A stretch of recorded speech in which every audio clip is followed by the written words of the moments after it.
ကြီးပေးဒီနေ့မှာတော့သူ့ရဲ့နောက်ဆုံးကြံပြင်းသောရုပ်ကလာကိုပဲမတော်ထဲမှာထားရှိပြီးဒီကလာဒီကသူ့အတွက်ကျွန်တော်တို့တို့တိပဲရှင်းအားဖြင့်ကိုရရှိခံမလာတော့တဲ့စကားမျိုးလက်ဆိုင်ကဝင်လာတော့ခါမှာဟောပြောသူကြားနာသူအပြန်အလှန်ဝင်ပါလို့စောက်ခေါ်ယူနေတော့ရှိဖို့မှကြတော့ဘူးအထူးဖြင့်ကျွန်တော်တို့ဒီစားရမှာဒီဘာမှာတော့သူဆိုအောင်တာဒီပါတီကိုကျွန်တော်ကျွန်တော်ဒီကိမှာကျောင်းသူစီရင်စာရေးတော့ training school ဒီတော့ဒီအားကြီးလို့ဖြစ်တယ်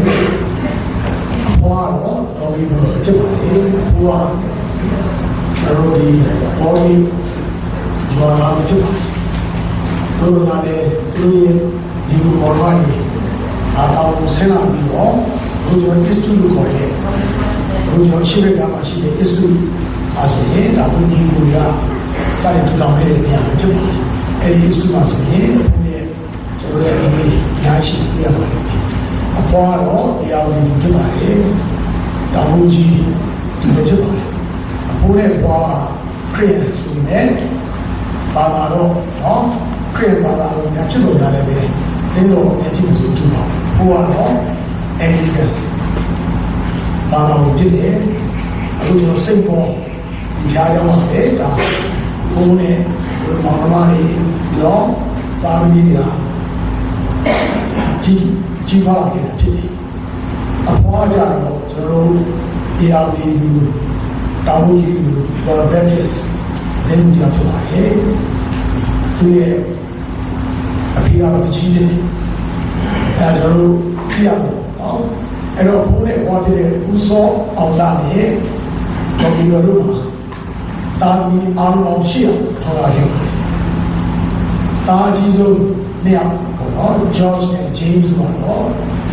ဒီကတော့အစစ်မှာအင်္ဂလိပ်စတက်မှာစစ်တယ်ပြီးတော့အဆုံးမှာတိုက်ပွဲမှာကြာပါတယ်ကျွန်တော်ရဲ့အတော်အကြီးဆုံးဟောတရှိချင်ရှားချင်နေတဲ့ဘုရောအားလုံးကမရှိတော့ဘူးအဲ့တော့ကိုကြီးရောက်ပြီးတော့အတော်အကြီးဆုံးလို့ပဲကျွန်တော်သိရတယ်ဒေါ်မေမေလူအဲဆိုရင်အခုကျွန်တော်တို့အလုံးမိသားစုတော့ဘုရားရဲ့ဒါပဲဒါဆိုအဲ့ဒီတဲ့တဲ့ဒါသူလဲလို့ကြည့်တာအဲ့ဒီမှာဘယ်လိုပေါ်သက်စေခဲ့တာဖြစ်လဲ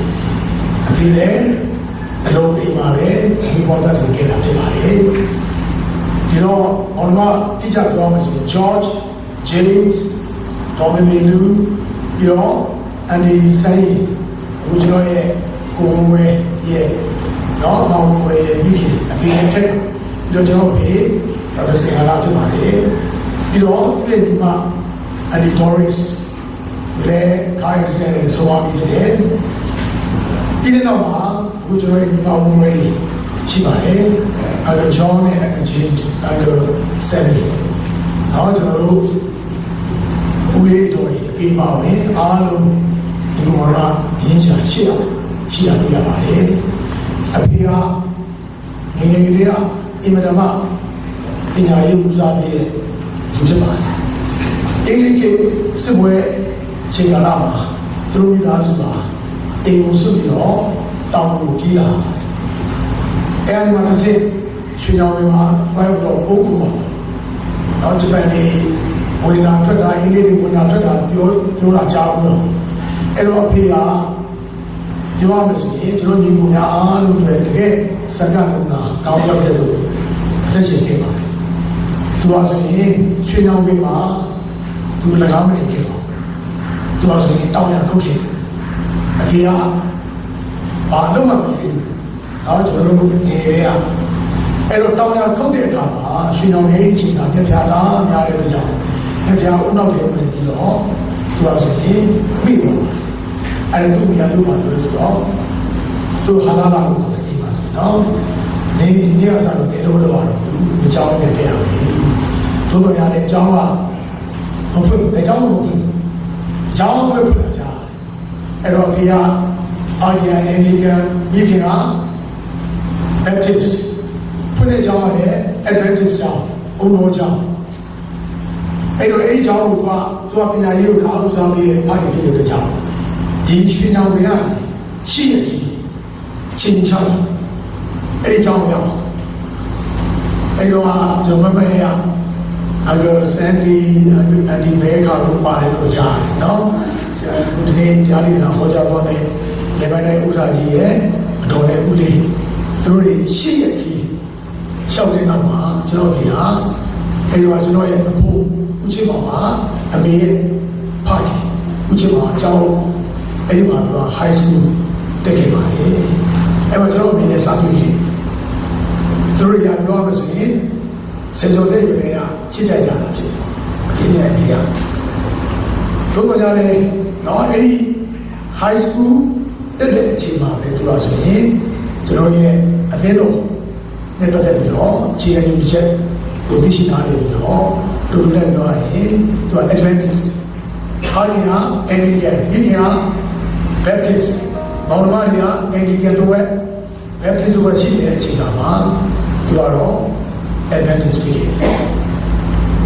အဲ့ဒါလည်းကျောင်းကြီးကပွင့်လာတဲ့နောက်မှာသူကဆိုရင်စေတဲ့သူမှာကျောင်းကြီးတော့ကျွန်တော်ပြရတော့နော်ကျွန်တော်ကတော့ကြာရင်စစ်ကြီးပါဝေးဖွားခဲ့ပါအဖေကကြာရင်စစ်ကြီးပါတစ်နှစ်လာနှစ်လာဒီကအဲ့မှာကျွန်တော်ဒီတော့ကျွန်တော်လည်းကျွန်တော်ဒီရှိတဲ့ချိန်မှာတရားတိုက်ခင်တည်တယ်အဲ့တော့ခက်တော့မကောင်းပါဒါပေမဲ့ဖေကသူပြောမှမင်းတမရတော့သူ့ကိုခြိထားတဲ့သူကိုသူကအသားနဲ့ခြိတော့ကျွန်တော်ပြန်တော့ဆွတ်သားတဲ့သူသူပြောလက်ဒီထိုးရင်မတော်ရင်လက်ဒီကအယိုးကချိုးရတယ်အဲ့တော့ဖေကတမရလည်းနည်းနည်းလေးဘူးကြောင့်ပြင်းပြင်းတော့တနက်တော့ကြိုင်လာတယ်အတေပြောမှမင်းသူ့ရဲ့ဒီဝေးကိုတော့ဒီကဆောက်လာတော့ခြေရက်ပြောရဲစခန်းတန်းပြရမယ်အဲ့တော့ရဲစခန်းမှာနေရောက်နော်သက်ဆိုင်ရာအာဏာပိုင်ရောက်လာတော့တရားရည်ကြီးတော့နော်အဲ့ချိန်မှာကျွန်တော်နဲ့ကျွန်တော်ရဲ့ဒီကျွန်တော်အဖွားကျွန်တော်မိတော်ကရေချိုးကမ်းမှာဆရာဝန်ကြီးရဲ့အေးရေချိုးကမ်းမှာပြောရင်တရားရည်မသက်ပဲကြိုက်ခဲ့တာအဲ့ဒါကြီးရတယ်သူစွန့်ရတယ်ပါဒီနောက်ပိုင်းမှာကျွန်တော်တို့ကျိုင်းစစ်ကြည့်ပြီးတော့ဖောက်မှာလည်းတည့်ရတာတနေ့လာတော့လည်းတောင်းကြပါတယ်ပြီးတော့ဖန်မှာတောင်းကြပါတယ်ဖန်ပြီးတော့ရန်ကုန်မှာတောင်းကြတယ်ရန်ကုန်ပြီးတော့ဖန်ကိုတက်ပြီးတော့တောင်းဖန်မှာကျွန်တော်တို့အကစ်ကျောင်းမှာကျွန်တော်9နဲ့6တန်းတက်ခဲ့တာမရသေးရဲ့ကျွန်တော်ညီတွေဖန်မှာတော်ငယ်သေးတော့နော်အဲ့တော့နောက်ပြီးတော့မကွေးအဲ့တော့ကျန်တဲ့ညီတွေနေပါသေးတော့ကျွန်တော်ဒီကျွန်တော်ရဲ့ညီတွေဆိုသူကတော့ဖုန်းနဲ့ပြန်သွားတယ်တော့ဆောင်းကမကွေးပါဒီပေါ်သားစီနေပါတယ်ကျွန်တော်မကွေးစီလို့ဒီမှာပြေတောင်ကြားတဲ့အချိန်မှာအဲ့တော့မှမကွေးရတယ်ပြေးမှာဒီဟာပြန်ချီချ When peace like a river attendeth my way, when sorrows like sea billows roll, whatever my lot thou hast taught me to say, it is well with my soul. It is well with my soul. With my soul, It is well with my soul.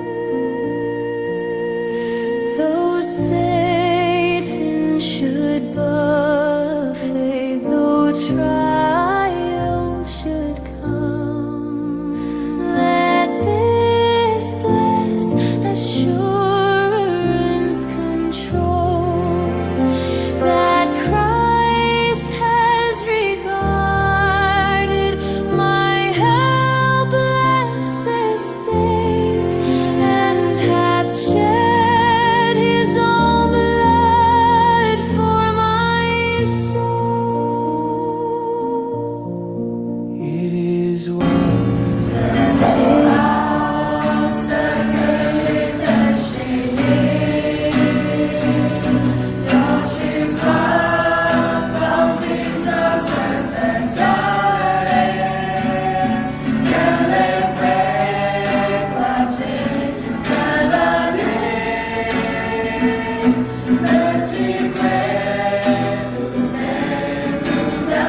တို့ရဲ့အသက်တာနဲ့စိတ်သဘောထားကိုပြုပြင်ပြောင်းလဲတာ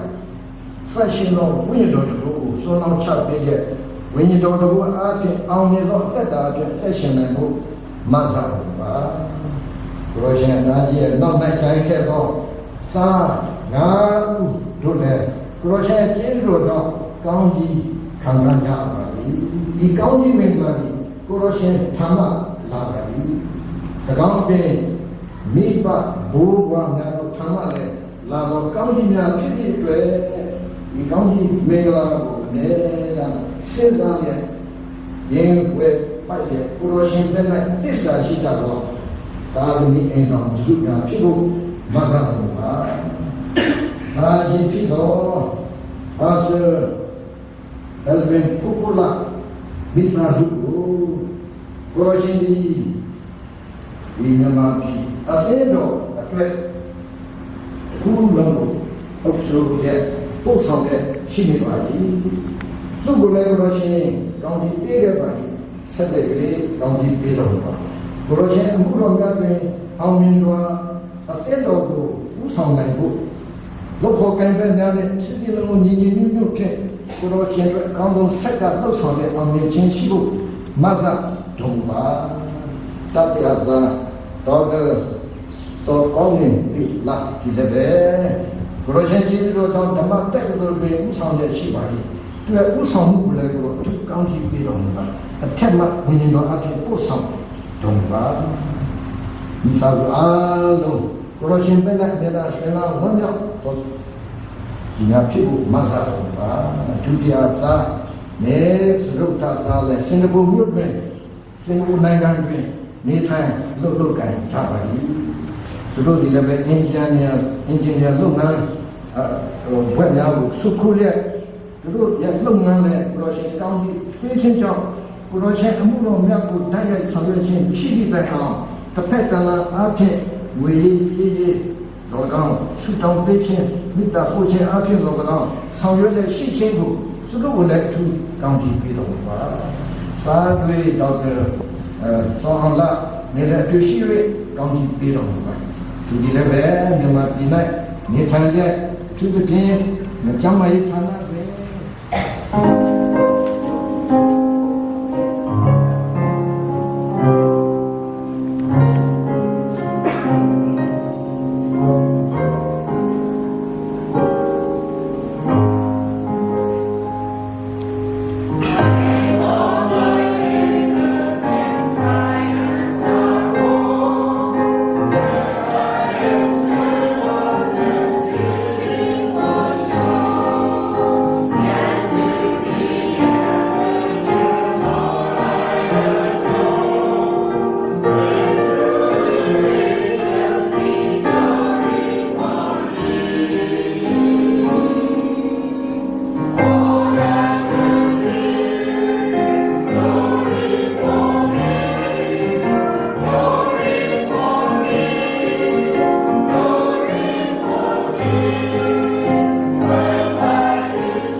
ပါလို့ကျွန်တော်အနေနဲ့ဒီလိုလုပ်ဆက်ချင်ပါတယ်ဒီနေ့ကျွန်တော်တို့ဆိုင်တော့တော့ဆန်လာရဲ့နောက်ဆုံးအချိန်မှာမိသားစုများနဲ့လာရောက်ပြတာပြကြတဲ့သူတို့တမများမိသားစုများအထူးပဲကျေးဇူးတင်ကြောင်းပြောလိုပါတယ်ကျွန်တော်အနေနဲ့ကတော့ဒီနေ့ကတော့တရားဟောတာလေပေါ့နော်ဆိုင်မှုလည်းကျွန်တော်ပြောတယ်နော်ဆရာဒီဆိုင်မှုဆိုင်ရာလာပတ်သက်တဲ့နော်ကျွန်တော်သင်္ကန်းစာယူရဒီခွန်အားယူရလေးရှိနေဘူးနောက်ရရဲလို့နော်ပြောတယ်ဒါပေမဲ့ဆရာတော့အချိန်အတိုင်းတိုင်းလည်းမပြောတော့ဘူးကြံ့နေမှာပဲပြောနေလို့တော့နော်ပြောကြခဲ့တယ်အဲ့တော့ဒီနေ့မှာဆိုရှင်ကျွန်တော်အနေနဲ့ပထမဦးဆုံးလေးပေါ့နော်ဒီ wisdom program ရဲ့အဖြစ်ပြတဲ့ကိုကျွန်တော်ဒီလိုပြောပြချင်တယ်အဲ့ဒါကမသားစုတွေကြောင်းနော်ဒီမိခင်ပြူပြောင်းလို့ရှိရင်တော့တနေ့ကျတော့သူ့ရဲ့တာမီလေးတစုနဲ့ကြီးထွက်ကြတယ်တော်တယ်မှာသွားလာနေနေပဲသူ့ကလေးတွေကိုသူကရေလေးပြီးချိုးတယ်နောက်ဒီပန်းလေးတွေလိုက်ကူးပြီးတယ်ကလေးနဲ့ပျော်တော်တော့သူစော့ကစားနေနေညနေရောက်တဲ့အခါမှာလို့ရှိရင်ကလေးတွေဒီမူချိုးပြီးသွားပြောလဲဆိုတော့နော်မနေ့ကတော့ဒီနေ့ကတော့မနေ့ကတည်းကပို့တော့ကောင်းနေနော်ငါသားမီလေးတွေမှာပျော်ရွှင်တတ်ဖို့နော်ပျော်ရွှင်တတ်ဖို့တဘာဝနဲ့တွေ့ခွင့်ငါပြီးနိုင်ခဲ့တယ်ဆိုတော့ပြောတော့နော်နောက်နေ့ကျတော့ဒီဆက်တက်ထွက်ကြတာဖက်တဲ့ခါမှာလို့ရှိရင်သူတောင်ဦးတက်တောင်ဦးတက်တဲ့ခါမှာလို့ရှိရင်ကလေးတွေကပြင်မနဲ့တဲ့ခါမှာသူကတားလို့တက်နော်သူအနောက်တက်ဆင်းပြောပြကလေးတို့တက်ဖို့တော့တက်နိုင်လို့တော့အားပြီးတယ်ဆိုတော့တည့်ရဲ့ထပ်ဖို့သွားတဲ့ကောင်ကပြောလဲဆိုတော့နော်ဒီနေ့ကတော့မနေ့ကလည်းပို့တော့ကောင်းနေပြီနော်ငါသားသမီးလေးတွေကိုစဉ်းစားမကြဘူးနော်မလျှော့တော့ဆွေးနေနော်ရုန်းကန်နိုင်ဖို့ငါသင်ကြားပေးနိုင်ခဲ့တယ်ဒါနဲ့မောင်စုဘုရားရဲ့ခါမှာလို့ရှိရင်ဒီပစ္စည်းလက်တွေနော်အမောင်လူကြလာတယ်အဲ့တော့ပေါ့ဝင်ကြမှာလို့ရှိရင်မကောင်းစပါအတန်ကြီးအဲ့လိုရှိရင်ထွက်ပေါ်လာတာအားလုံးကြီးကြောက်တဲ့ခါမှာလို့ရှိရင်အားလုံးအမိနာတက်အမြတ်အောင်းတိုင်ထားပြီးတော့သူတို့ဘာလို့ကြောက်လဲနော်ဘာလို့ကြောက်လဲနော်ဘာလို့ကောင်းမှုကြည့်ပါနော်ကောင်းမှုကြည့်နော်ပေါင်းချင်းကြည့်တယ်ကောင်းမှုကြည့်ပြောတဲ့ခါမှာခရီးတဲ့ကောင်းမှုကြည့်တဲ့ခါမှာလို့ရှိရင်နော်လင်း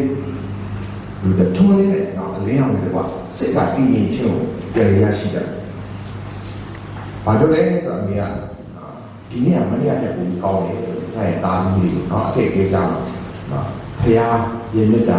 ဖရာကိုတည်အောင်တုံးပေးနိုင်ကြတယ်တကယ်ကြီးသွားလာတဲ့ခါမှာလို့ရှိရင်နောက်ဆုံး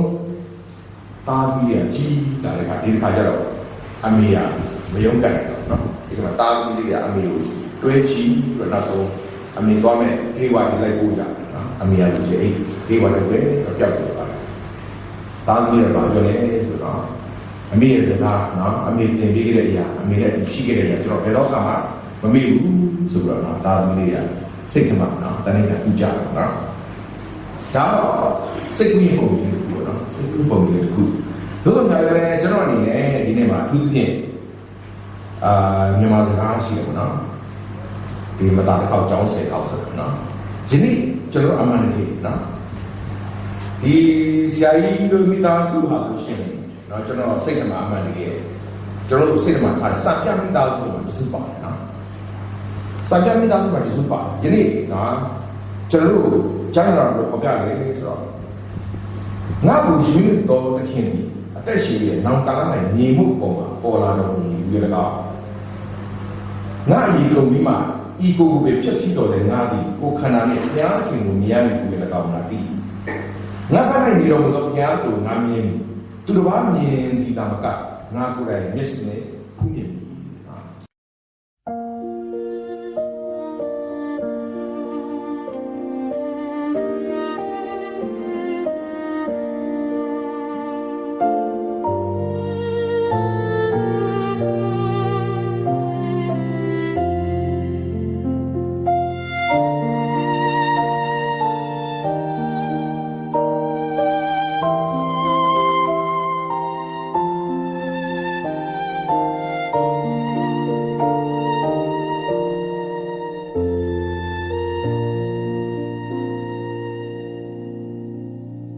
When peace like a river attendeth my way. When sorrows like sea billows roll, whatever my lot, thou hast taught me to say, it is well with my soul. It is well It is well with my soul. with my soul. It is well, it is well with my soul. Though Satan should buffet, though trials should come, let this blessed assurance control that Christ has regarded my helpless estate and hath shed his own blood for my soul. It is well It is well with my soul. with my soul. It is well. It is well with my soul. My sin, oh the bliss of this glorious thought. My sin not in part, but the whole is nailed to the cross, and I bear it no more. Praise the Lord. Praise the Lord, oh my soul. It is well. It is well With my soul. with my soul. It is well. It is well with my soul.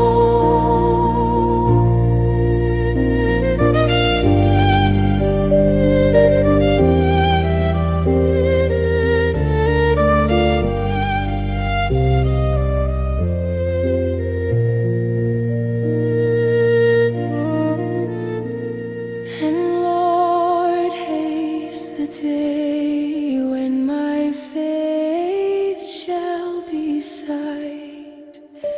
The clouds be rolled back as a scroll. The trump shall resound,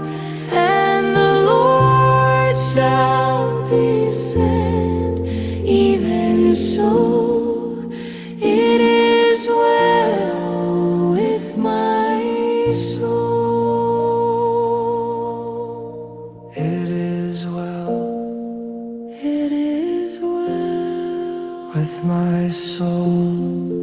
with my soul. It is well. It is well with my soul.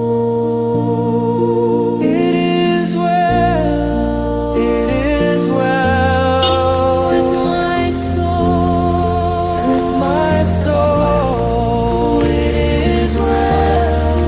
It is well with my soul.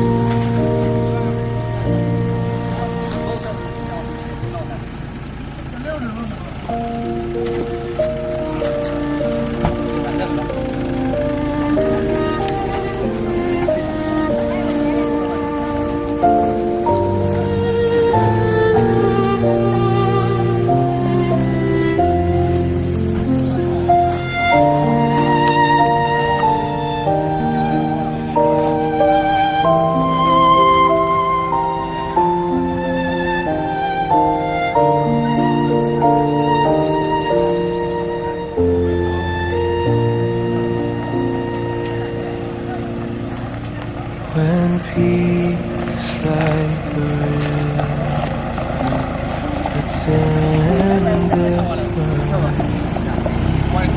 When sorrows like sea billows roll, whatever my life, thou hast taught me to say, it is well with my soul. It is well It is well with my soul. with my soul. It is well with my soul. Though Satan should buffet, though trial should come, let this blessed assurance control that Christ has regarded my helpless estate and hath shed his own blood for my soul. It is well It is well with my soul. with my soul. It is well. It is well with my soul. My sin, oh the bliss of this glorious thought. My sin not in part, but the whole is nailed to the cross, and I bear it no more. Praise the Lord. Praise the Lord, oh my soul.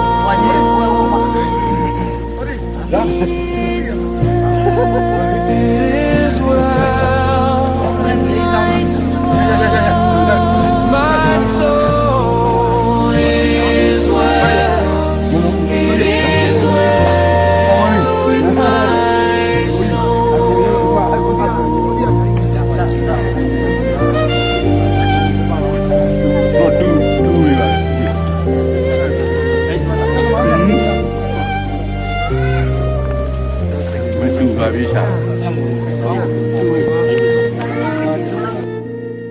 And Lord, haste the day when my faith shall be sight. The clouds be rolled back as a scroll. The trump shall resound, and the Lord shall descend. Even so, it is well with my soul. It is well It is well with my soul.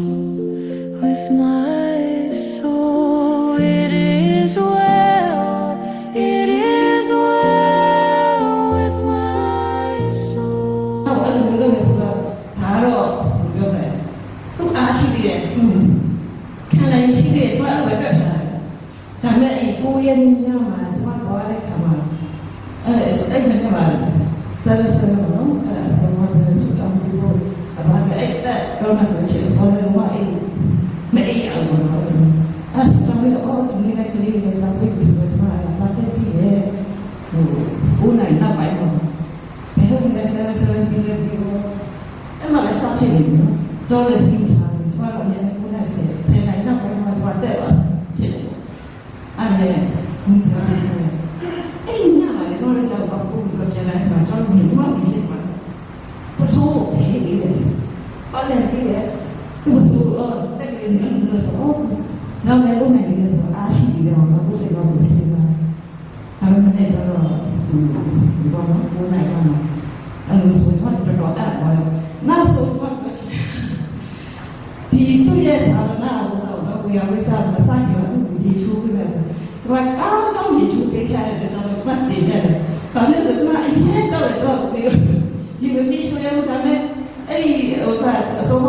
ရက်ပါလိုက်တာအဲ့ဒီတလားဘာလဲကဒီပြောတော့အိမ်ကပိုင်းတော့ဆရာဘုရားပြန်လာတယ်။ပိုင်းတော့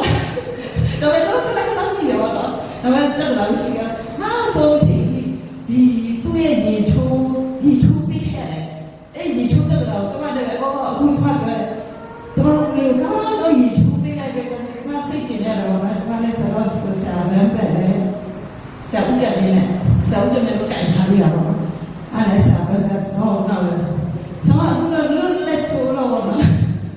ဆရာချောက်တယ်လို့ကျွန်မလည်းအကုန်လုံးစိတ်ကြအကုန်လုံးကိုလုပ်ပြီးခဲ့တယ်ကျွန်တော်ကြည့်နေပါတယ်လို့အမှန်ကိုကြည့်ပါတယ် ရှောက်ဖို့ပဲစပိန်နဲ့ဖြစ်ဖြစ်အားနဲ့ဖြစ်ဖြစ်ဘုရင်တွေကိုဒီလိုပဲမိတာကျွန်တော်တို့ခေတ်ကတော့သူတို့တော့ဒီပေါ့ဒီလိုတော့ဘုရင်မှာပဲကျွန်တော်ဆိုရင်ဒီဘက်မှာကဒီလိုဆိုကျွန်တော်ဒီရဲ့ဘတ်စ်ကိုခေါ်တဲ့ဒီလိုဘတ်စ်အစ်ကားလေးကိုလည်းနားနဲ့ဝေးနေတာတော့အားမီရာမှာအပန်းကျွန်တော်ဒီဘက်လေးကိုဝါပြီးတော့ ice cream ကြီးလာပြီးပြနေပြီးတော့တန်ဒီဘက်မှာကျွန်တော်တို့လူတော် Facebook လို့ပေါ့ကျွန်တော်တို့ဒီ ferry ပါပဲဒါပေမဲ့မော်တော်ကလူတော်နဲ့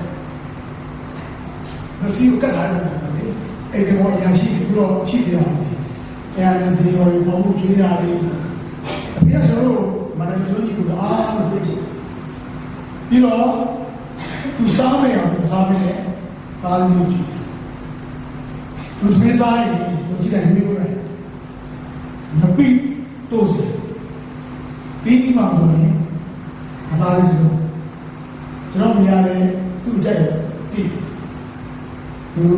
ကြိုက်တဲ့တာ66လေးစီရန်လေးအရောင်နဲ့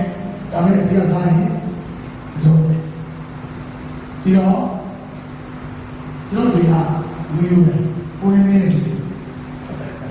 လိုဆိုတော့ဒါပေမဲ့သူကတော့ဒီအရေးရထက်လိုက်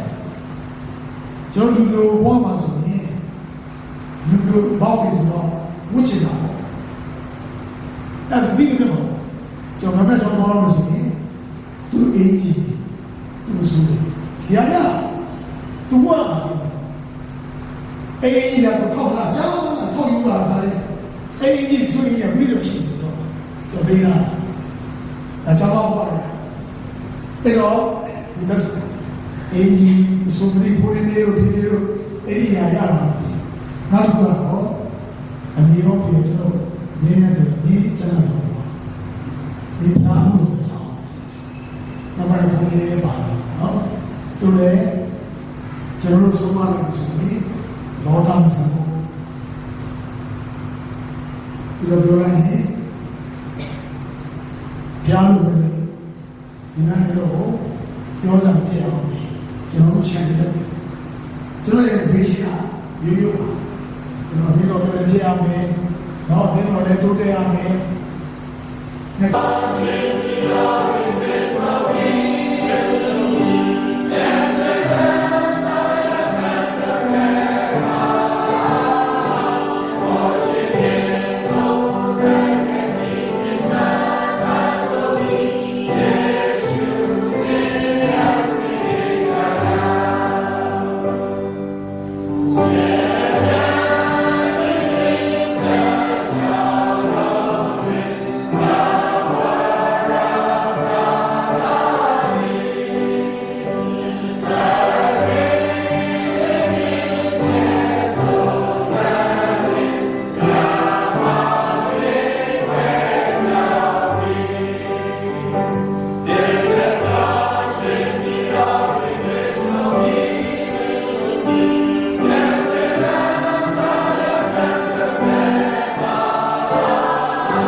ကျွန်တော်တို့အခုကြီးရဲ့